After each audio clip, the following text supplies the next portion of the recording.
बिस्मिल्लाहिर्रहमानिर्रहीम। अस्सलामु अलैकुम नाज़रीन का हकीम शाहिद इकबाल आपकी खिदमत में हाज़िर है नईम क्लिनिक की जानब से एक बहुत ही ज़बरदस्त से और आसान से नुस्खे के साथ।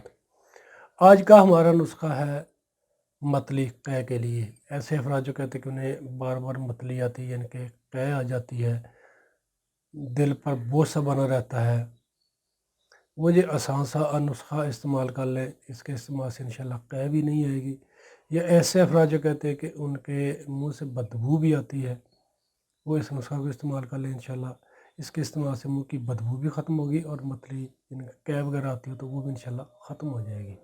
करना कुछ नहीं नाज़रीन इकराम, सब्ज़ इलायची लेनी है। सब्ज़ इलायची 2 सब्ज़ इलायची ले, उसके अंदरूनी दाने निकाल कर मुँह में रखकर हल्के मुँह में रखकर उसको चबाएँ। और चाय वाली चम्मच का तीसरा हिस्सा सौंफ, वो भी मुंह में रख के चबाते रहें। यानी कि दोनों चीज़ें आप मुंह में रखें और चबाते रहें। इतना चबाएं कि जो पानी भरकर मैदा में चली जाए। सुबह दोपहर शाम आप इसको इस्तेमाल कर सकते हैं। इंशाल्लाह इससे मैदा पर जो बोझ सा बना रहता है वो भी ठीक होगा। मुंह में अगर बदबू आती है मैदा की खराबी की वजह से, वो भी इंशाल्लाह ठीक होगी।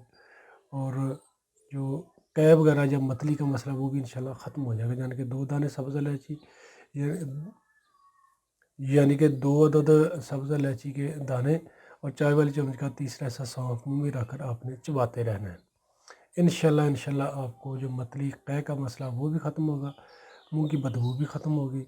अगर मैदा की वजह से डकारें वगैरह आती हैं तो वो भी इंशाल्लाह ठीक हो जाएगा। सुबह दोपहर शाम में इसको इस्तेमाल करें। इस तरीक़े से इंशाल्लाह 4 दिन इस्तेमाल करने से आपका जो मसला ठीक हो जाएगा। इंशाल्लाह अल्लाह पाक आपको शिफा देंगे। शुक्रिया। तो नाज़रीन किराम, वीडियो को लाजमी आपने शेयर करना है, सदका जारिया है। और 5 वक्त की नमाज़ पाबंदी के साथ पढ़नी है। इंशाल्लाह अल्लाह पाक ज़िंदगी में भी आपके लिए आसानी पैदा करेंगे और आखिरत में भी। और जिन व्यूअर्स ने अभी तक हमारा यूट्यूब चैनल सब्सक्राइब नहीं किया वो हमारे चैनल को सब्सक्राइब कर लें और हमारे फेसबुक पेज को लाजमी लाइक कर लें। दुआ में याद रखिएगा। इसी के साथ हकीम शाहिद इकबाल को इजाज़त दीजिएगा। फ़ी अमान अल्लाह। अस्सलामु अलैकुम।